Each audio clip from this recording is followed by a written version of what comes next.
ఇప్పుడే జీ5 app download చేయండి. చూడండి మీ ఫేవరెట్ టీవీ షోస్ ఎప్పుడైనా ఎక్కడైనా. అక్షయ నా బిడ్డ అని తెలిసే నారాయణరావు గారు అంతా చేశారు. ఎందుకో తెలుసుకోవాలి.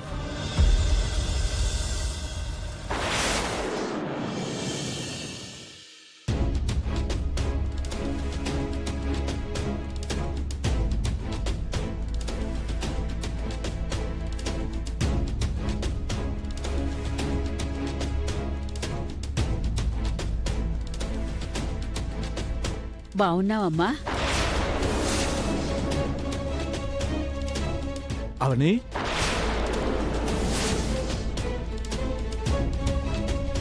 ఏంటమ్మా అలా ఉన్నావు? ఏం జరిగింది? అక్షయ నా కూతురన్న సంగతి మీరు నాతో ఎందుకు చెప్పలేదు?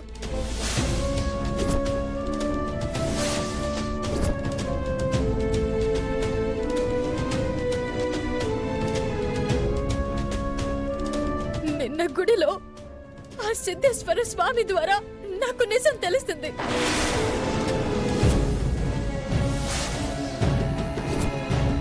ఆ విషయం ఇంకా నేను నా భర్తకి గాని, నా కూతురికి గాని, నా కుటుంబ సభ్యులకి గాని ఎవరికి చెప్పలేదు. నేను మీ ఇంటికి ఎన్నోసార్లు వచ్చాను. నేను అక్షయ్ గురించి ఎన్నోసార్లు అడిగాను. అయినా మీకు నా పట్ల కనికరం అనిపించలేదా? జాలి, దయ కలగలేదా? మీ ఇంట్లో కావేరితో కష్టాలు అనుభవిస్తుందనే కదా నా ఇంటికి తీసుకుని వెళ్ళాను. అప్పుడైనా అక్షయ మీ కూతురేనమ్మా అని ఎందుకు చెప్పలేకపోయారు?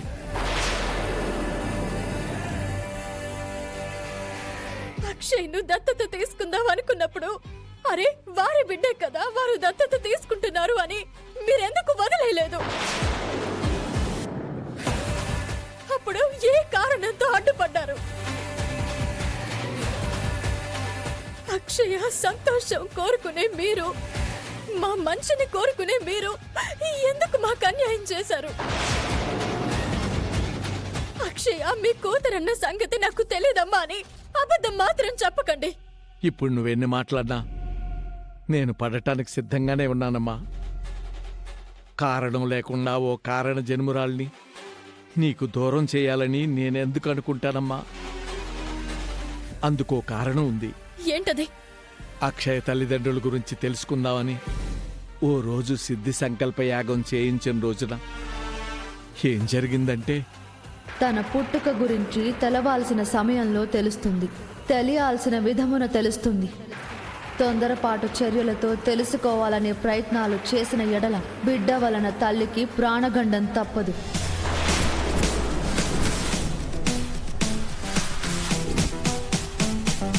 ఆ తర్వాత మీరే తల్లిదండ్రులని ఓ రోజు మీరు గుడి దగ్గరికి వచ్చి అడిగినప్పుడు తెలిసిందమ్మా. ఆ రోజు నేను నిజం చెప్పినట్టు, అక్షయ్ నిన్ను అమ్మా అని పిలిచినట్టు నేను ఊహించుకున్నానమ్మా.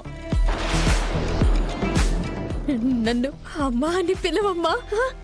అమ్మా అమ్మా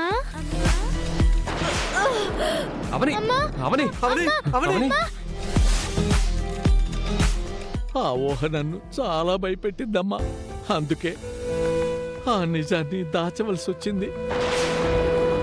నీ ప్రాణమే నా స్వార్థం, అంతకంటే ఇంకేం లేదు తల్లి, లేదు.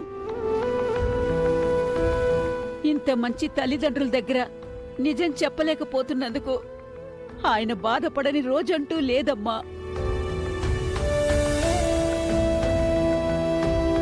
నా కూతురేనని తెలిసిన తర్వాత కూడా మీరు వికాస్తో ఎందుకు పంపించారు?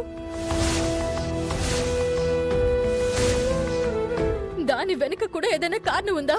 దానికి ఒక కారణం ఉందమ్మా. నీ కూతురు నీ కళ్ళ ముందే ఉంది కదా అని మేము సంతోషించే సమయంలో ఓ రోజు మా కోడలి కావేరి ఈయన్ని భయపెట్టింది. అక్షయ తల్లిదండ్రులుగా నేను చెప్పిన పేర్లనే మీరు చెప్పాలి. వారితోనే దాన్ని బయటికి పంపించాలి.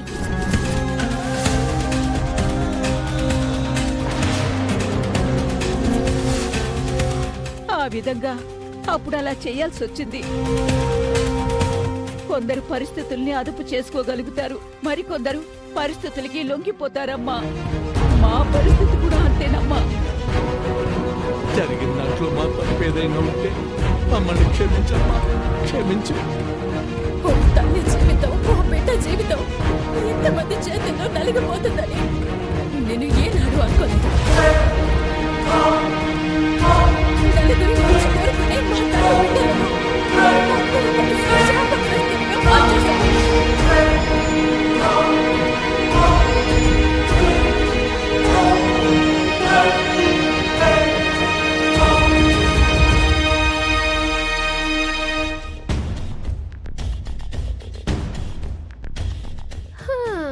ఏంటండి అవని గారు,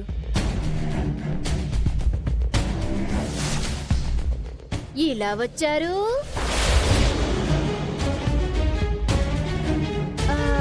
దారి తప్పొచ్చారా ఏంటి? అక్షయ వాళ్ళ తల్లిదండ్రుల దగ్గరికి వెళ్ళిపోయింది కదా. ఇంకా మా ఇంట్లో మీకేం పనో?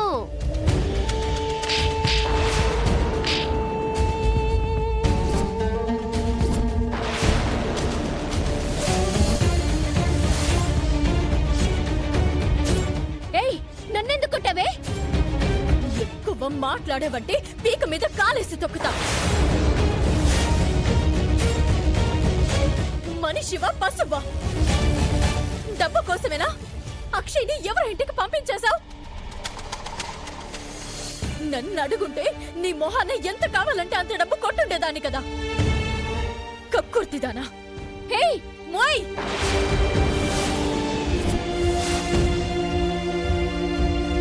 ఆడదానివేనా నువ్వు? ఎలా పుడతారే ఆడజాతిలో మీరు? నీ వెనక ఎవరైనా ఉండి అలా చేయించారా? చెప్పు. ఆ అక్షయ్ ఏదో నీకు పుట్టిన కూతురన్నట్టు ఎందుకలా ఫీల్ అయిపోతున్నావు? నీ వెనక ఎవరైనా ఉన్నారు అని తెలియాలి. నేనేం చేస్తానో అప్పుడు చూద్దు గాని. జాగ్రత్త.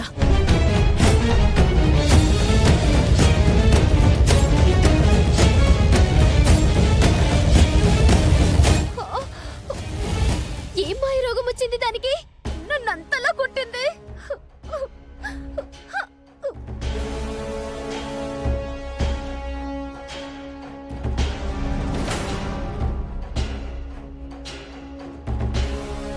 అవని,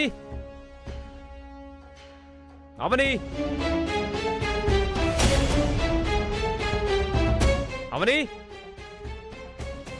అవని, అవని, అవని ఎక్కడుంది? ఏమోరా, నీ రూమ్లో లేదా? లేదక్క, ఫోన్ కూడా వదిలి వెళ్ళిపోయింది. ఎక్కడికి వెళ్ళిందో అర్థం కావట్లేదు. కూతురు గురించి తెలిసిపోతుందని నేను చాలా ఆశపడింది.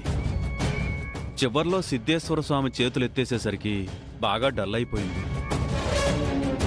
పాపం, దాని బాధ పగవారికి కూడా రాకూడదు. బిడ్డ గురించి తెలియనన్ని రోజులు ఒకలాంటి బాధ, బ్రతికుందని తెలిసిన తర్వాత మరొకలాంటి బాధ. జీ5 యాప్ డౌన్లోడ్ చేసి అన్ని ఎపిసోడ్స్ పూర్తి ఉచితంగా చూడండి.